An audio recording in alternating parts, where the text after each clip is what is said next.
Madam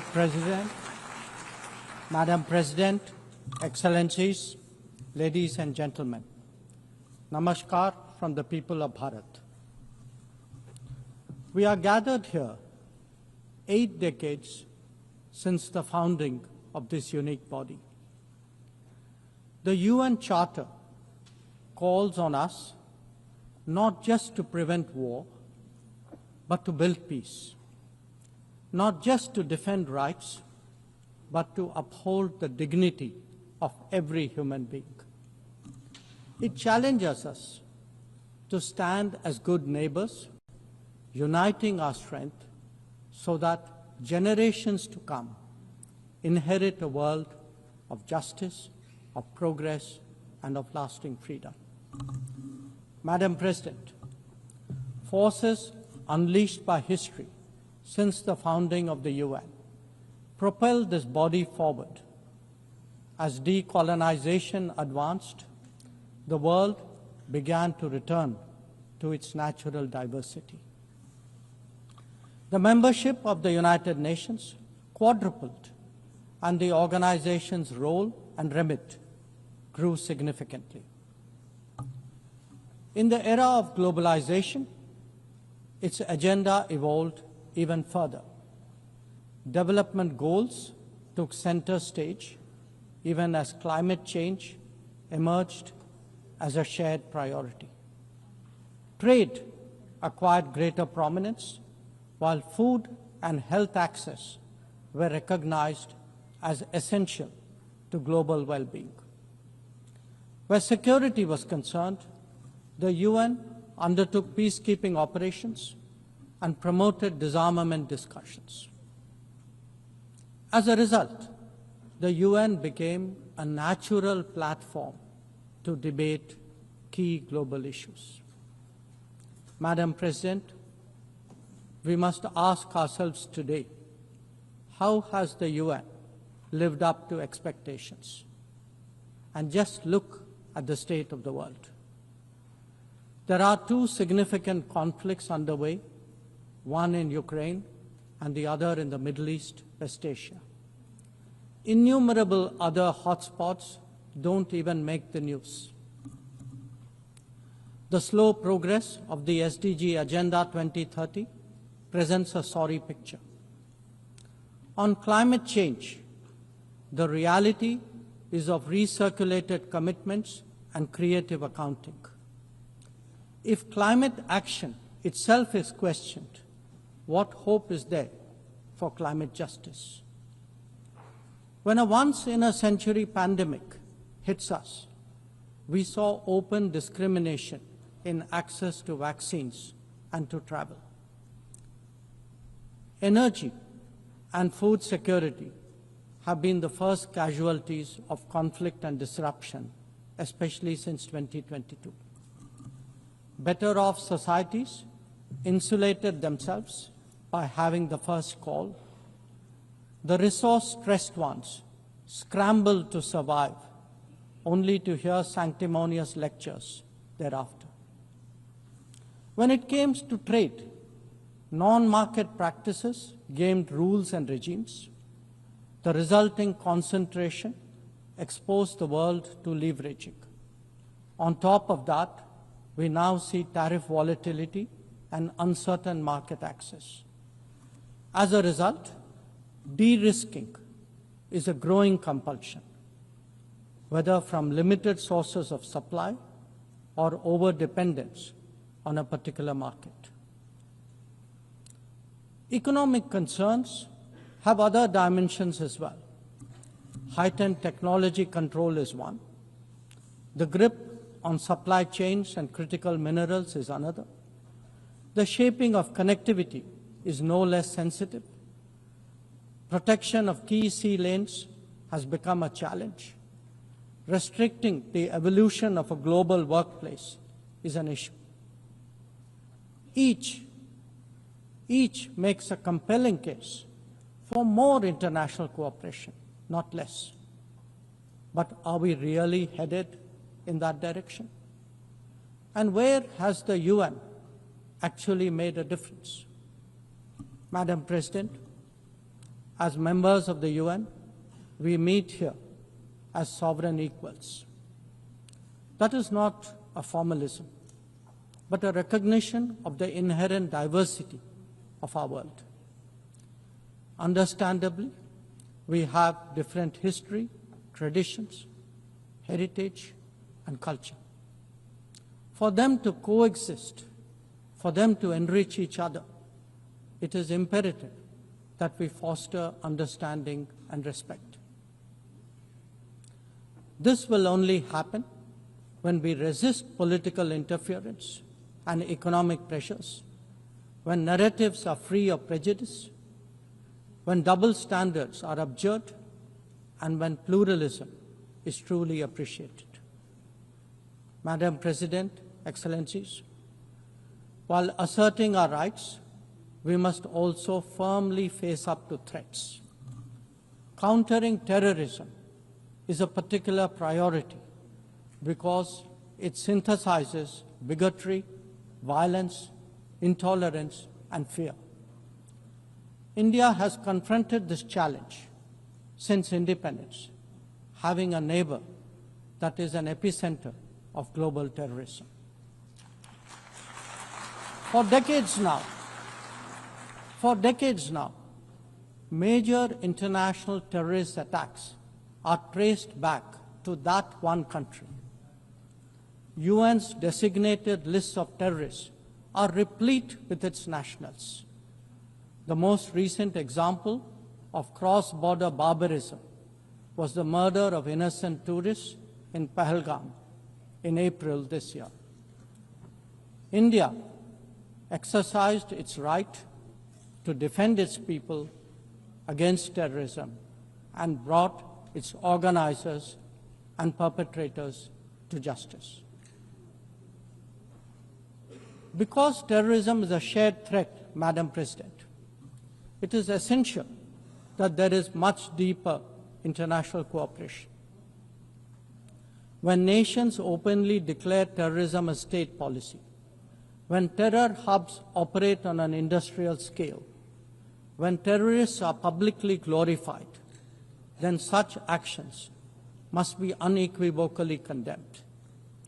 The financing of terrorism must be choked, even as prominent terrorists are sanctioned. Relentless pressure must be applied on the entire terrorism ecosystem.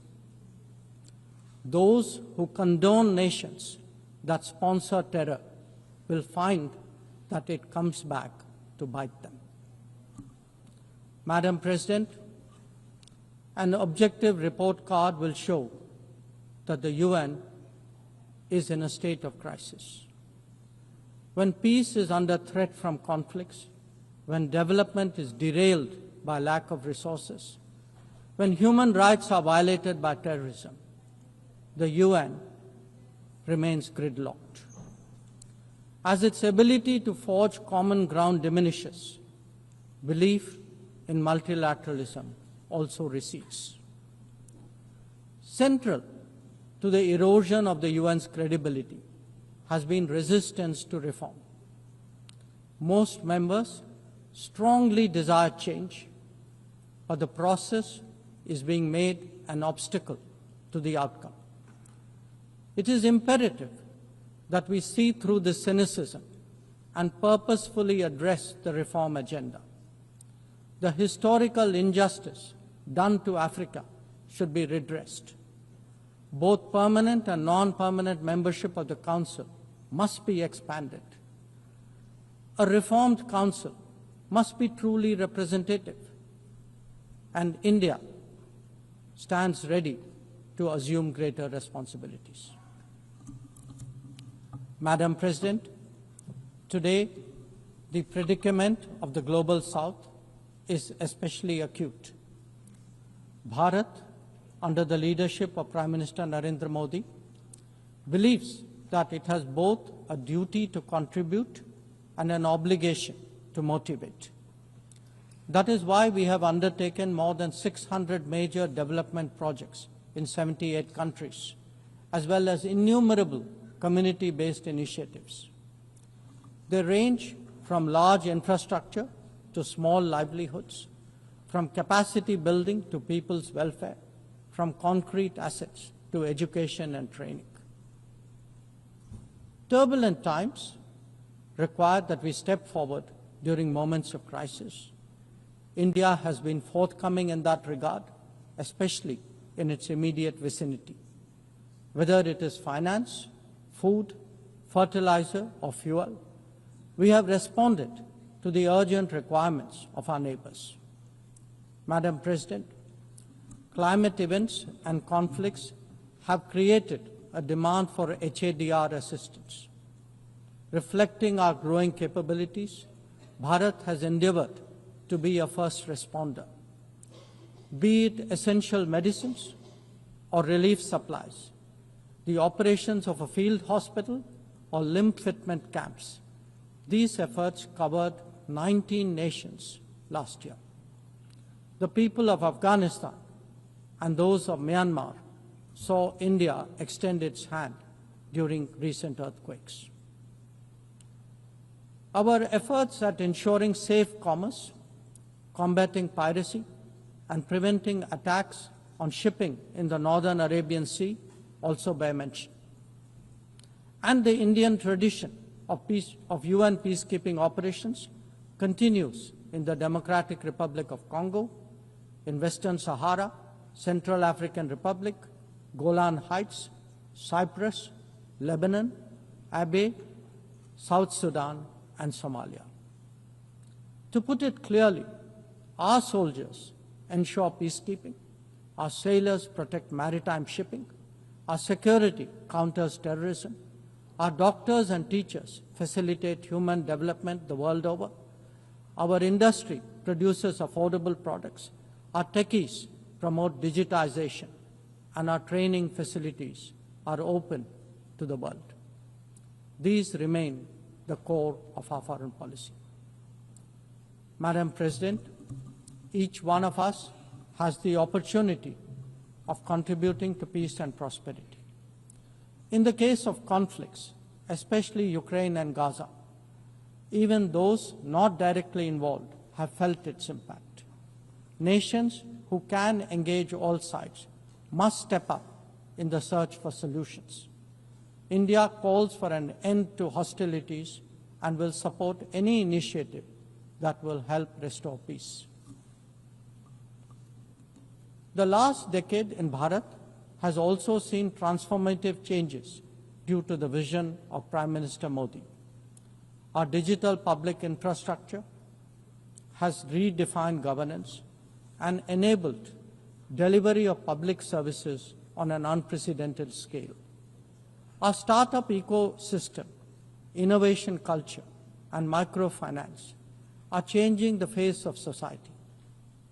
Our rapidly growing infrastructure facilitates both ease of doing business and ease of living for citizens. India remains committed to sharing its experiences and tools with others on their journey of development. Artificial intelligence as a horizontal and cross-cutting technology has a particular promise for development. India's approach is to harness it responsibly for human welfare. Inclusion and impact will be the watchwords for the summit that India will host in 2026. Madam President, Bharat approaches the contemporary world guided by three key concepts. One, Atmanirbharta, or self-reliance. That means developing our own capabilities, building our own strengths, and nurturing our own talent.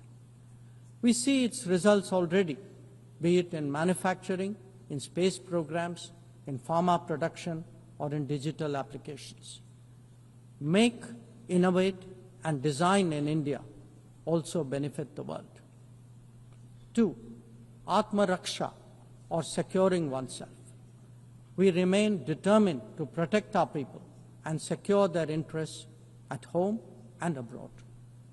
That means zero tolerance for terrorism, robust defense of our borders, forging partnerships beyond, and assisting our community abroad. And 3, Atmavishwas, or self-confidence. As the most populous nation, as a civilizational state, as a rapidly growing major economy, we are confident about who we are and what we will be. Bharat will always maintain its freedom of choice and will always be a voice of the Global South. Madam President, these are certainly challenging times for the international community. Many of our assumptions and expectations no longer hold. In such circumstances, it is imperative to stay strong, to hold firm, and to deepen friendships. International cooperation must prevail because islands of prosperity cannot flourish in an ocean of turbulence. A world order requires common purpose, as it does empathy for others. That is where we look to the United Nations. Madam President, every member who can make this world a better place must have the opportunity to do their utmost. And for that to happen, reformed multilateralism is the obvious way. The 9th decade of the UN must be one of leadership and hope. Bharat will do its fair share and more. I thank you.